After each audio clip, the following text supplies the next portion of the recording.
Jesus had secret teachings that he only gave to his closest disciples, and they are completely different from what the church tells you. These teachings were first discovered in 1945, buried in the Egyptian desert for almost 2,000 years. They're called the Gospel of Thomas, and it's not a gospel like Matthew, Mark, Luke, or John. There's no birth narrative, no miracles, and no crucifixion story. It's just 114 sayings of Jesus, raw spiritual teachings that the early church left out of the Bible.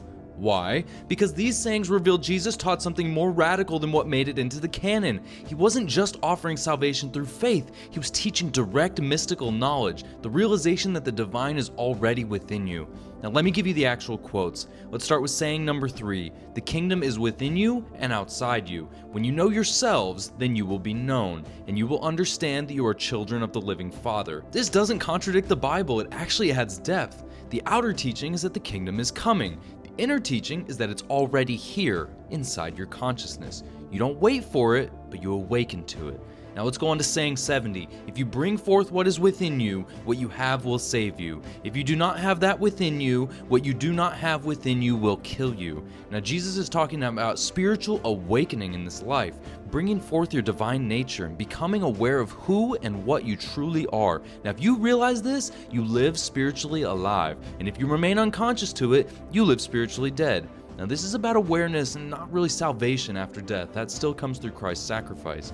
Now saying 113, the disciples ask when the kingdom will come. Jesus answers, it will not come by watching for it. Rather, the Father's kingdom is spread out upon the earth and people don't see it. Now the kingdom isn't a future event, it's reality right now, hidden by perception. And this illuminates Luke 17:21 when he says the kingdom of God is within you. Now let's move on to saying 22. When you make the two into one, and when you make the inner like the outer, and the outer like the inner, then you will enter the kingdom.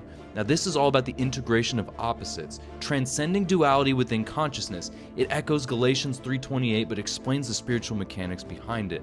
Now let's move on to saying 108. Whoever drinks from my mouth will become like me. I myself shall become that person, and the hidden things will be revealed. Jesus isn't establishing worship from a distance here. He's teaching unity consciousness. You become what he is. And this reflects John 10:34 when he says, I said you are gods.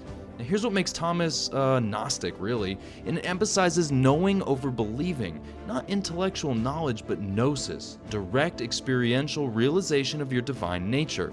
The canonical Gospels emphasize faith and grace. Thomas emphasizes awakening to what you already are. But this doesn't contradict the Bible. It's actually the inner teaching that complements the outer teaching. The outer teaching, or the canonical Gospels, are for the masses.